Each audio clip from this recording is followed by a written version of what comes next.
Sesaat lagi Anda akan menyaksikan program spesial Jaksa Menyapa in association with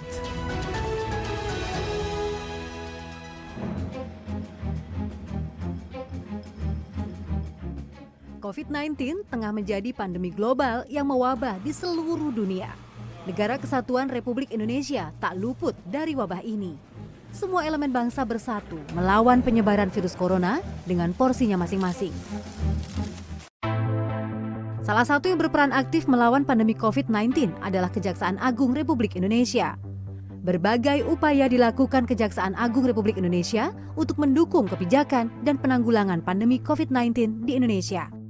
Langkah-langkah strategis dilakukan, mulai dari pemberlakuan aturan bekerja dari rumah sesuai anjuran physical distancing oleh pemerintah, inovasi sidang perkara secara online, hingga kegiatan sosial dan kemanusiaan bagi warga terdampak COVID-19.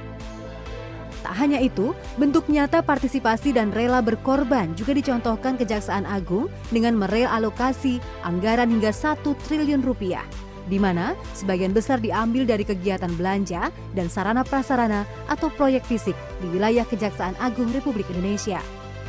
Semua upaya ini dilakukan tak lain dan tak bukan demi membantu penanganan pandemi COVID-19 di tanah air.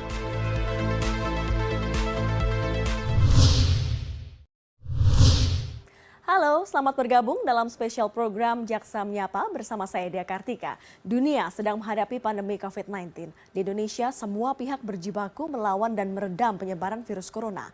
Mulai dari seluruh lapisan masyarakat hingga birokrasi pemerintahan tidak terkecuali Kejaksaan Agung Republik Indonesia.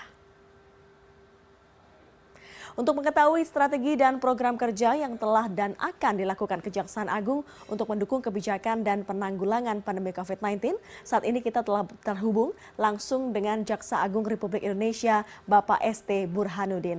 Halo Pak, apa kabarnya? Semoga sehat selalu ya. Bapak, ini bagaimana pelaksana sidang selama pandemi COVID-19? Iya, betul sekali Mbak. Gini, kita tahu sendiri bahwa virus ini adalah sangat berbahaya dan tentunya teman-teman anggota-anggota saya di daerah mempunyai permasalahan dan permasalahan ini memang harus kita lakukan, harus kita cari solusinya karena bagaimanapun pelayanan terhadap pencari keadilan di masyarakat harus tetap kita laksanakan. Kemudian juga teman-teman bingung dengan permasalahan ada edaran dari SEMA nomor 1 Mahkamah Agung yang menyatakan bahwa bagi perkara yang sedang disidangkan tidak diperbolehkan lagi dan tidak akan diizinkan lagi untuk diperpanjang. Kemudian juga ada masalah dari Dirjen Lapas ini yang menyatakan bahwa tidak menerima lagi tahanan dan juga tidak bisa mengeluarkan tahanan. Dengan adanya hal-hal demikian kita mencari solusinya. Dan solusi yang pertama yang kami ajukan dengan teman-teman di daerah adalah kita sidang dengan menggunakan telekonferensi. Dan alhamdulillah teman-teman itu bisa melaksanakannya walaupun di awalnya memang ada kesulitan. Ada sebagian pengadilan atau lembaga pemasyarakatan yang menolak. Tapi di akhirnya dapat disepakati bahwa ini adalah dalam rangka memberi jawaban kepada para pencari keadilan. Itu Mbak yang kami lakukan. Lalu bagaimana cara Bapak untuk mengatasi permasalahan dalam persidangan di masa pandemi seperti ini? Iya, gini Mbak. Jadi sidang kita lakukan sidang dengan polanya di tempat bahwa untuk jaksa tetap di kantor kejaksaan negeri, kemudian untuk tersangka, untuk terdakwanya tetap di LP, di lembaga pemasyarakatan, dan hakim tetap ada di pengadilan negeri. Dan itu kita lakukan secara online. Itu yang pola-pola yang kita lakukan. Jadi tidak ada lagi namanya bersentuhan atau mungkin pertemuan antara secara langsung, secara fisik antara jaksa dengan terdakwa juga dengan para hakim. Ini dalam rangka kita menjaga penyebaran virus COVID-19. Pak Jaksa, ini kan dengan membatasi pergerakan warga artinya dilakukan persidangan secara online. Bagaimana respon masyarakat? Ini kan hal baru. Sahabat masyarakat cukup positif dan alhamdulillah ini banyak yang menerima. Ini gimana pun juga kan pencari keadilan merasa bahwa pencari keadilannya ada jalan keluarnya. Itu yang ada di dalam masyarakat. Walaupun memang ada sedikit mungkin yang tidak yang artinya yang ada beberapa yang berkepentingan dengan tidak setuju tentang hal ini, tapi kebagian banyak masyarakat ini adalah jalan terbaik untuk dilakukan persidangan. Ya, jika masyarakat punya respon positif, bagaimana dengan penegak hukum? Untuk teman-teman para penegak hukum juga kita sangat positif dan mereka sangat mendukung kegiatan-kegiatan kita. Dan ini cukup berjalan, saling bersinergi, tentunya kita sama-sama untuk segera mengharapkan bahwa COVID-19 ini dapat kita atasi dan kita akan berjalan secara normal kembali, Mbak. Tapi Pak, apakah secara aturan persidangan online ini bisa dilakukan? Sebenarnya untuk kita di dalam kitab Undang-Undang Hukum Acara Pidana memang kita tidak ada apa yang mengatur tentang persidangan menggunakan telekonferensi. Tetapi kan perkembangan teknologi, kita tahu bahwa KUHP ini dibikin tahun 1981. Itu udah sangat, teknologi pada waktu itu tidak semasif begini, teknologi tidak setinggi kayak begini. Maka belum ada. Dan alhamdulillah kemudian Mahkamah Agung juga memberikan satu respon bahwa persidangan dengan melalui telekonferensi dapat dilaksanakan. Itu Mbak yang kami lakukan.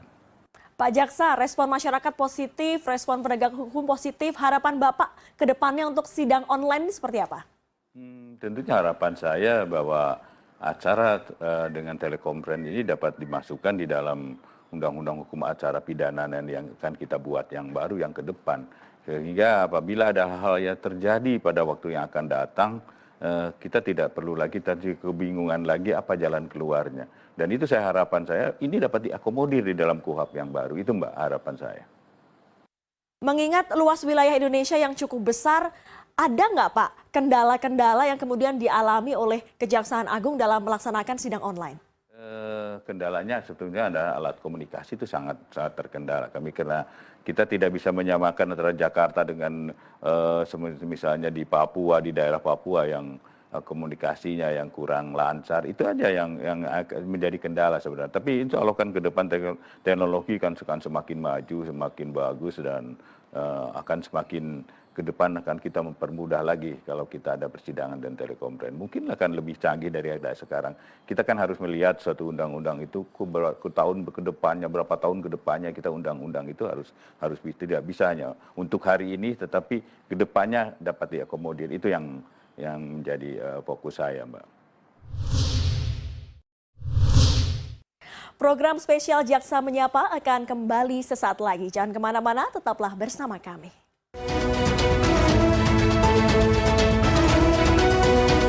In association with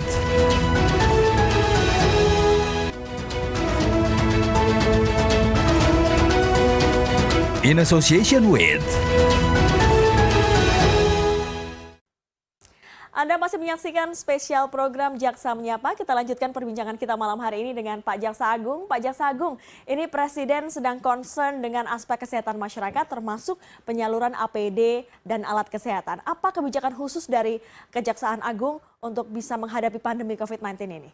Iya Mbak, sebenarnya kebijakan yang sifatnya sebenarnya umum aja. Tetapi kondisi ini adalah kondisi darurat. Tentunya kalau ada perbuatan tidak pidana di situ, itu aturannya.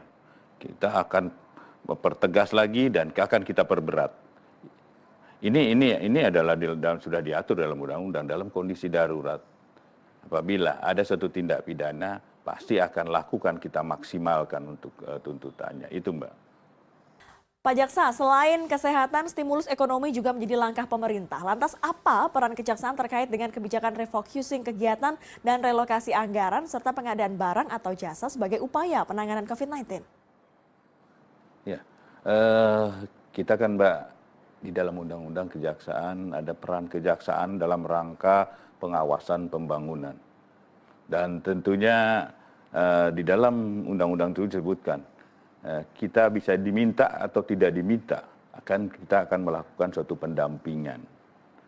Dan kita sudah lakukan, kita punya undang-undangnya yang mengatur demikian, kemudian dan kita lakukan pendampingan yang dilakukan, baik itu oleh bidang tata usaha negara maupun bidang intelijen. Dan tentunya kami sudah perintahkan kepada seluruh kejaksaan untuk melakukan pendampingan tentang pengadaan barang yang dilakukan oleh pemerintah daerah sehubungan dengan kondisi darurat COVID-19. Itu yang kami lakukan, dan beberapa hari yang lalu bidang Perdata dan Tata Usaha Negara bekerja sama dengan LKPP dan BPKP memberikan suatu video conference kepada daerah-daerah, memberikan video conference pada daerah-daerah agar daerah-daerah memperhatikan apa yang menjadi tugas-tugas yang akan dilakukan dalam rangka pendampingan. Itu Mbak yang kita lakukan, dan kita akan selalu mendukung apa yang diharapkan oleh pemerintah dalam rangka kita mengatasi COVID-19. Pak Jaksa, penerbitan regulasi salah satunya adalah Perpu nomor 1 tahun 2020 menuai pro dan kontra. Bahkan digugat di Mahkamah Konstitusi. Apa langkah kejaksaan terkait hal ini? Ya Mbak, bahwa langkah itu sebenarnya sih hak-haknya perorangan, silakan aja untuk menggugat. Tapi kan untuk kita ketahui bahwa kondisi ini adalah kondisi darurat. Dan tentunya pemerintah mengambil suatu sikap dan langkah, kalau menurut saya adalah langkah yang tepat.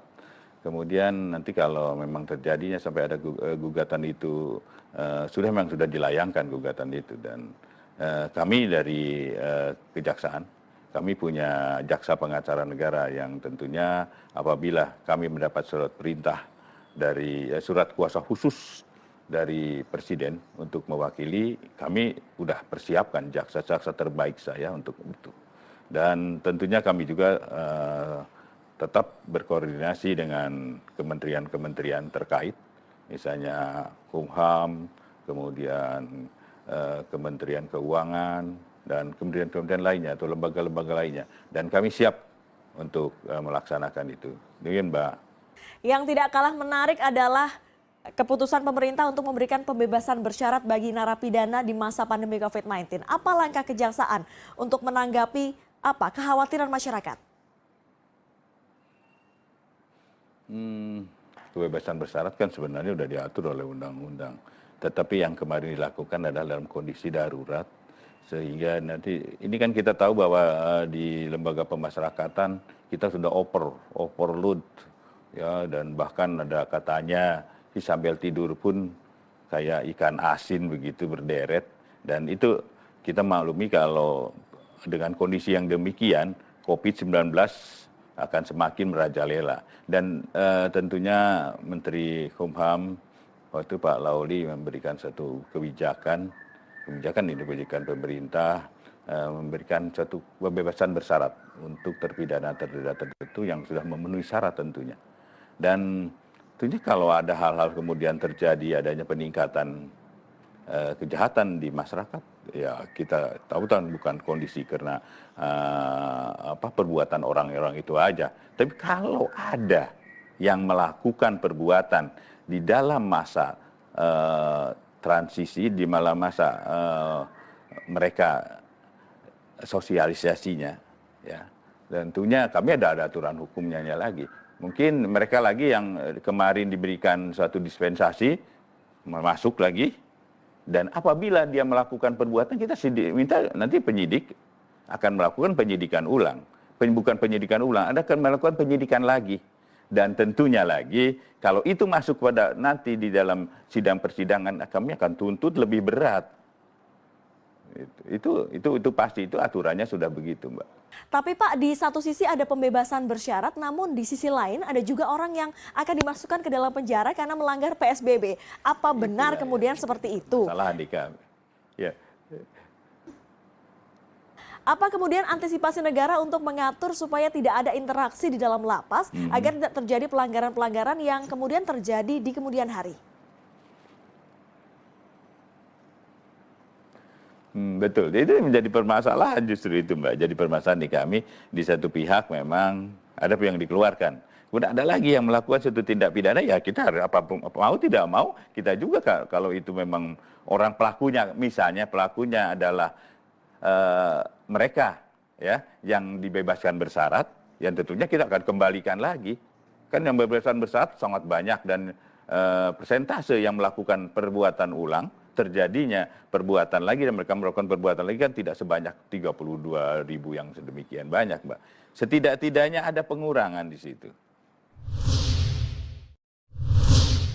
Program spesial Jaksa Menyapa akan kembali sesaat lagi. Jangan kemana-mana, tetaplah bersama kami.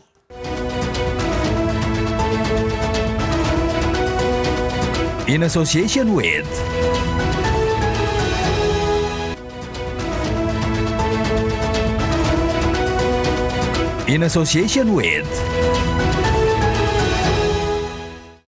Terima kasih Anda masih menyaksikan spesial program Jaksa Menyapa. Kita lanjutkan perbincangan kita malam hari ini. Pak Jaksa Agung, langkah apa atau kebijakan apa yang Bapak ambil untuk bisa mendukung kebijakan pemerintah pusat dalam menangani COVID-19? Ya, tentunya begini Mbak, bahwa kita ini kan abdi negara. Dan tentunya kami ini adalah pelayanan masyarakat. Dan kami adalah sebagai pegawai negeri, ya tentunya ada aturan-aturan. Dan kita Kementerian Menpan, Kementerian Aparatur Negara sudah mengatur bagaimana kita pola kerja kita di dalam kondisi yang darurat ini. Kami melakukan kerja di rumah. Kita juga melakukan itu Mbak, tapi kita karena ini kami adalah suatu lembaga yang mempunyai kewajiban melayani masyarakat, kita juga akan bagi-bagi juga Mbak. Ada pegawai, ada jaksa yang kita terus harus sidang, ya kita tidak bisa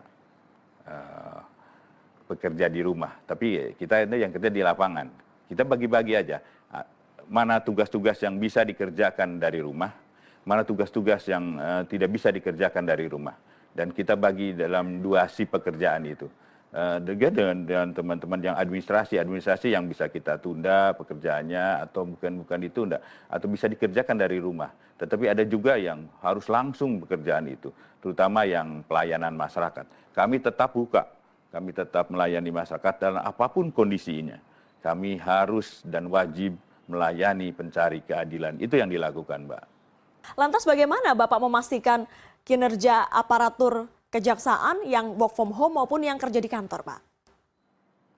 Tentunya gini, Mbak. Kita bekerja di rumah pun kita pakai video conference, kita bisa pakai Zoom, kita lakukan tetap. Jadi sebenarnya tidak ada permasalahan-permasalahan yang terlalu berarti dengannya. Cuma kita ini akan sedikit memang terkendala kalau kita di kantor kan kita bisa langsung, ada permasalahan sedikit kita bisa kumpul. Cuma kalau di sini kendalanya memang peralatan, tapi semua kita sudah ada peralatan, cuma kecepatan akan berbeda dengan apabila kita bekerja di kantor. Itu aja Mbak. Sebenarnya tidak ada masalah dengan pelaksanaan tugas-tugas. Itu Mbak. Dengan pelayanan work from home atau pelayanan yang bisa dilakukan di kantor, apa sudah dipikirkan terobosan-terobosan apa yang dilakukan di masa pandemi? Begini Mbak, kalau inovasi itu bukan hanya dalam kondisi yang COVID-19 saja, tapi inovasi itu tetap kita lakukan di luar kondisi yang darurat ini juga. Misalnya kita melakukan pelayanan kepada masyarakat, misalnya tilang, kita melakukan komunikasi dengan video conference untuk pelayanan sidang tilangnya gitu. Kemudian dan bahkan nanti SIM-nya juga kita bisa antar. Bahkan barang bukti pun ya udah mulai semua kejari-kejari melakukan inovasi, misalnya barang bukti harus persidangan, barang buktinya kita antar ke tempat di mana siapa yang berhak untuk menerimanya. Dan itu terus kita lakukan inovasi, bahkan pelayanan kami terpadu pun kita sudah lakukan. Ini inovasi yang saya minta, sebenarnya saya tantang kepada teman-teman tentunya di daerah, bagaimana kita menyikapi, bagaimana kita memberikan suatu pelayanan yang prima kepada para pencari keadilan. Itu Mbak. Jika masyarakat sudah bisa di-cover ya, bagaimana dengan mitra kejaksaan seperti penyidik misalnya? Oh enggak Mbak. Kami dengan penyidik selalu berkoordinasi. Bahkan apabila kita memberikan suatu petunjuk atau mungkin untuk konsultasi antara penyidik dengan penuntut umum, kita menggunakan telekonferensi, kita udah dilakukan itu. Jadi sebenarnya tidak ada hal-hal yang menjadi permasalahan, karena kita pasti berjalan dengan lancar dan tentunya komunikasi dengan kami dengan penyidik. Dengan lembaga pemasyarakatan, bahkan kami sudah membuat suatu kesepakatan bersama untuk itu, agar pelaksanaan di dalam COVID-19 ini dapat diatasi kita bersama, itu Mbak. Jika pelayanan kepada masyarakat sudah bisa dipenuhi, bagaimana dengan instansi yang bermitra dengan kejaksaan, penyidik misalnya, ada problemkah?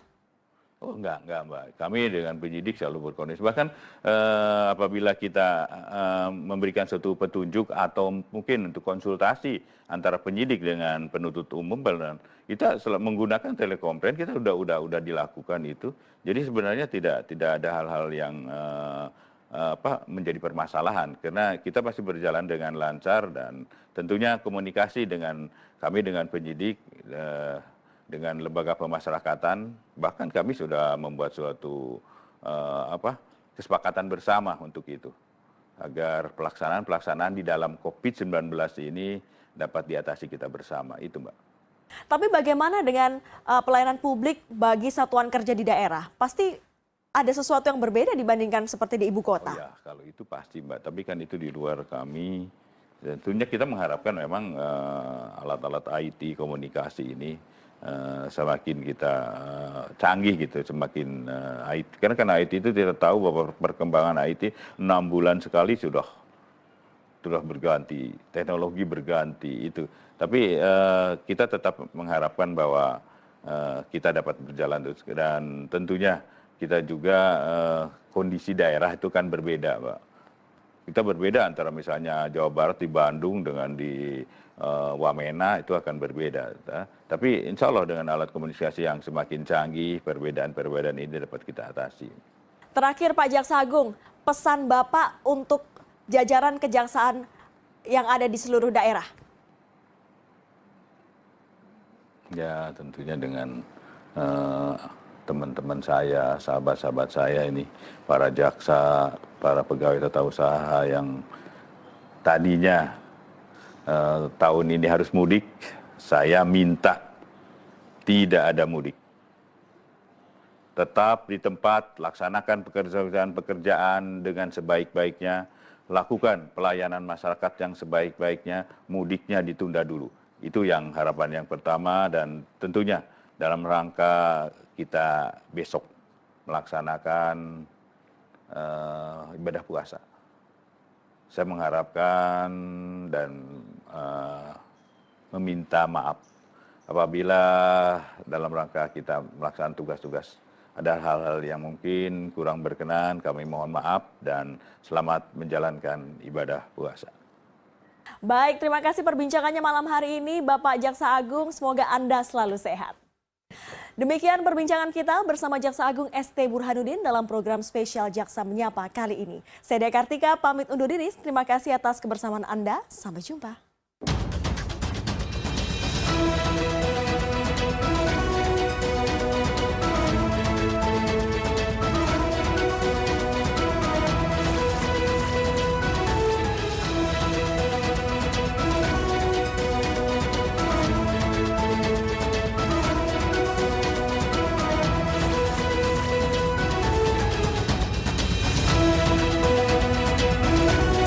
Terima kasih Anda baru saja menyaksikan program spesial Jaksa Menyapa in association with